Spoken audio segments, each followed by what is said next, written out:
हनुमान जी की जन्म कथा।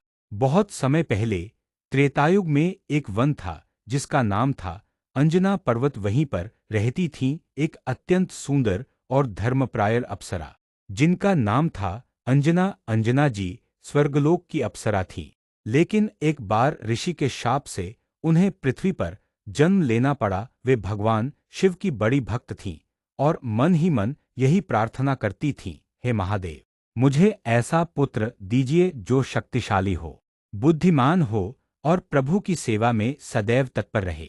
अंजना जी का विवाह केसरी नामक वानरराज से हुआ। केसरी जी वीर, बलवान और धर्मप्रिय थे। दोनों पति पत्नी कई वर्षों तक संतान सुख की प्रतीक्षा करते रहे।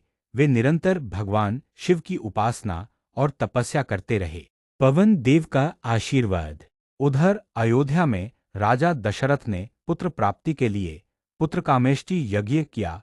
उस यज्ञ से जो दिव्य खीर निकली थी वह कौशल्या, कैकेयी और सुमित्रा को दी गई। उसी खीर का एक भाग पक्षी के माध्यम से अंजना जी के हाथ में भी पहुंचा। यह सब भगवान शिव और पवन देव की लीला थी। जब अंजना जी ने वह प्रसाद ग्रहण किया तो पवन देव ने अपनी दिव्य शक्ति से उसे उनके गर्भ तक पहुंचाया। इस प्रकार पवन देव ने अंजना जी को पुत्र का आशीर्वाद दिया, इसलिए हनुमान जी को पवनपुत्र कहा जाता है। हनुमान जी का जन्म। कुछ समय बाद अंजना जी ने एक अति तेजस्वी बालक को जन्म दिया। उस बालक का शरीर सुनहरे रंग का था, मुख पर अद्भुत आभा थी और उसकी आंखों में चमक थी। जन्म लेते ही चारों ओर दिव्य प्रकाश फैल गया। देवताओं ने आकाश से पुष्प वर्षा की। सभी ने कहा, यह बालक महान कार्यों को पूरा करेगा और धर्म की रक्षा करेगा। उस बालक का नाम रखा गया हनुमान। बचपन की शरारतें। हनुमान जी बचपन से ही बहुत चंचल, तेज और शरारती थे। उनके पास अपार बल था, लेकिन वे मासूमियत में उसका उपयोग कर डालते थे। एक बार की बात है, हनुमान जी बहुत छोटे थे। सुबह सुबह उन्हें भूख लगी। जब उन्होंने आकाश में उगते हुए सूरज को देखा तो उन्हें लगा कि यह तो एक बड़ा लाल फल है। उन्होंने सोचा, कितना स्वादिष्ट फल है, क्यों न इसे खा लूं। बस फिर क्या था, वे तुरंत छलांग लगाकर आकाश की ओर उड़ चले। जैसे जैसे वे ऊपर बढ़ते गए, सभी देवता आश्चर्य से उन्हें देखते रहे। वे सीधे सूर्य के पास पहुंच गए और उसे निगलने का प्रयास करने लगे। यह देखकर सारे देवता चिंतित हो गए। अरे, अगर सूरज को यह बच्चा खा जाएगा तो दुनिया में अंधकार छा जाएगा। देवताओं ने तुरंत पवन देव से प्रार्थना की। इंद्र का वज्र और वरदान। सूर्य को बचाने के लिए इंद्रदेव ने अपना वज्र फेंका। वह वज्र हनुमान जी की ठोड़ी पर लगा। इससे वे बेहोश होकर धरती पर गिर पड़े। पवन देव अपने पुत्र की यह दशा देखकर बहुत क्रोधित हुए।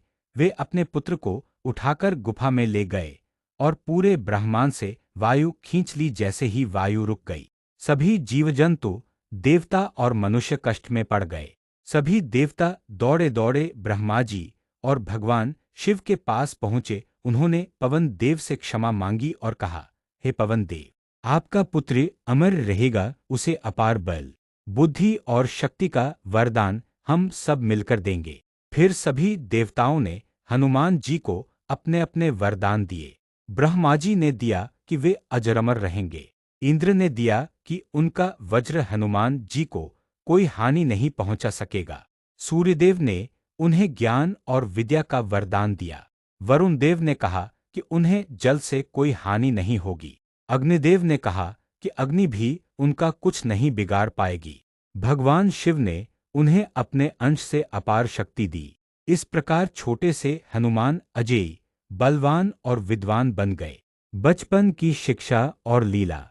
अब हनुमान जी बड़े हर्षोल्लास से बड़े होने लगे। वे ऋषियों के आश्रमों में जाकर गुरुओं से शिक्षा पाते और अपने ज्ञान तथा बल से सभी को चकित कर देते। उनकी शरारतें कभी कभी इतनी बढ़ जातीं कि ऋषिमुनि उन्हें डांटते। तब उन्होंने उन्हें यह भी वरदान दिया कि जब तक कोई उन्हें उनके बल की याद न दिलाए, वे अपनी शक्ति भूल जाए।